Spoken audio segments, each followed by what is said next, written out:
आप सबको जय मसीह की।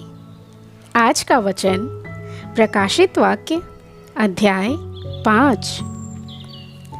जो सिंहासन पर बैठा था, मैंने उसके दाहिने हाथ में एक पुस्तक देखी जो भीतर और बाहर दोनों लिखी हुई थी, और वह 7 मुहर लगाकर बंद की गई थी।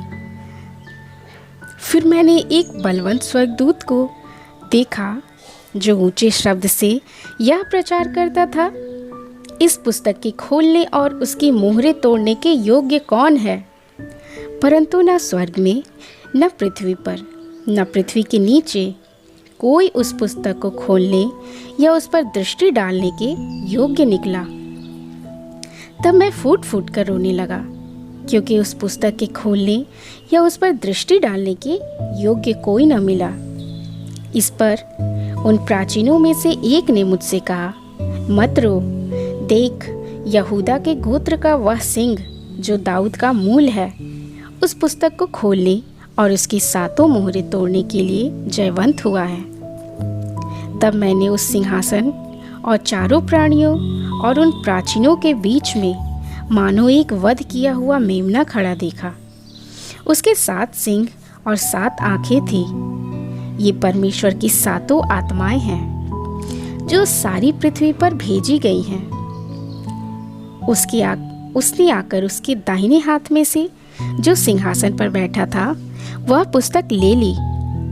जब उसने पुस्तक ले ली तो वे चारों प्राणी और 24 प्राचीन उस मेमने के सामने गिर पड़े।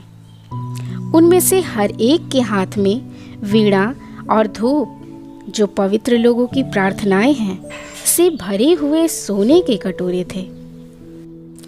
वे यह नया गीत गाने लगे, तो इस पुस्तक के लेने और उसकी मोहरें खोलने के योग्य है, क्योंकि तूने वध होकर अपने लहू से हर एक कुल और भाषा और लोग और जाति में से परमेश्वर के लिए लोगों को मोल लिया है, और उन्हें हमारे परमेश्वर के लिए एक राज्य और याजक बनाया, और वे पृथ्वी पर राज्य करते हैं। जब मैंने देखा तो उस सिंहासन और उन प्राणियों और उन प्राचीनों के चारों ओर बहुत से स्वर्गदूतों का शब्द सुना, जिनकी गिनती लाखों और करोड़ों की थी, और वे ऊंचे शब्द से कहते थे, वध किया हुआ मेमना ही सामर्थ और धन और ज्ञान और शक्ति और आदर और महिमा और धन्यवाद के योग्य है। फिर मैंने स्वर्ग में और पृथ्वी पर और पृथ्वी के नीचे और समुद्र की सब सृजी हुई वस्तुओं को और सब कुछ को जो उसमें है या कहते सुना, जो सिंहासन पर बैठा है उसका और मेमने का धन्यवाद और आदर और महिमा और राज युगानुयुग रहे। और चारों प्राचीनों ने आमीन कहा, और प्राचीनों ने गिरकर दंडवत किया